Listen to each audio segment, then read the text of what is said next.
up, YouTube? This your boy Download back with another industry top. First, let's begin off with Young Buck. Young Buck recently survived an 11-shot shooting of them shooting at his car, his SUV that he was driving in Nashville. And the weird thing is, he didn't even get touched. What I think had to happen was the shooters had to come up on the passenger side and unload in the back, thinking that Young Buck would be back there. But Young Buck was doing the driving for some reason. Yesterday I did my article about rappers being a target. This is more of an example of that. And it would have been so fucked up if anything bad would have happened to Buck, because I like to follow Buck. His music is some of the best that the industry got on the underground right now. And thank God that he's okay. But this shit is a little damn ridiculous. It's time for him to do something else now if niggas in your own city is coming after you like that. Next, Trae The Truth got signed to Grand Hustle recently, in which this shocked a whole lot of people, because Trae The Truth, he was making a killing straight up independent underground, man. So this makes me just straight up believe that T.I. came to him and made him an offer that he couldn't refuse. Like some crazy shit like, you own 75% of the profits. I just want to be down with what you're doing. And that would be a great thing for Trae The Truth if he got that kind of deal. Now the thing about Grand Hustle that I really don't like T.I., he tries his best to get new talent and such, but he's really the only strength on that label, and this may be a good step in the right direction, but considering the price that he had to pay in order to get Trae The Truth on the label, it still may not be the smart move, man. Truthfully, I would say only B.O.B.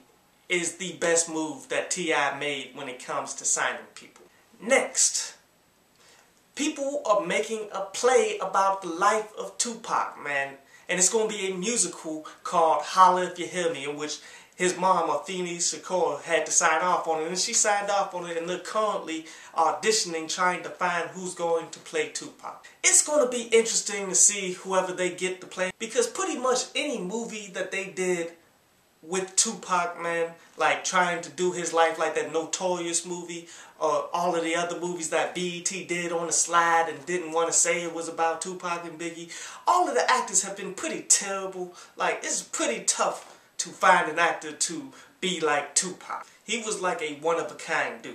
But I'm definitely happy to see this type of thing, man, because it opens up options for hip-hop, basically. And if this were to come to my city, I'm gonna go check that shit out, guarantee you, because it sounds like it could be hot. Next, Diddy won an Oscar for Best Documentary, in which, that's pretty cool, but you gotta look at it all the way. Like, he won as an executive producer. What does an executive producer do?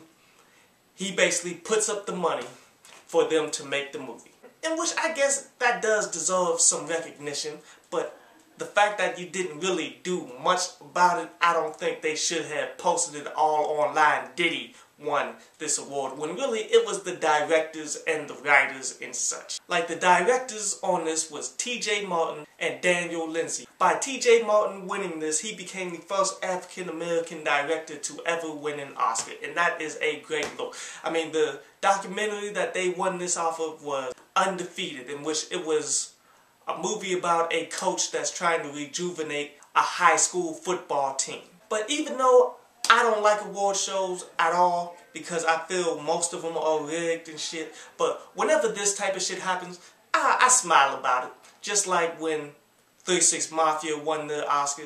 That was a pretty damn great moment in hip-hop too. So big ups to you, Sean Combs, for putting up the money for this project, for actually getting some positive out there. But this was another industry top.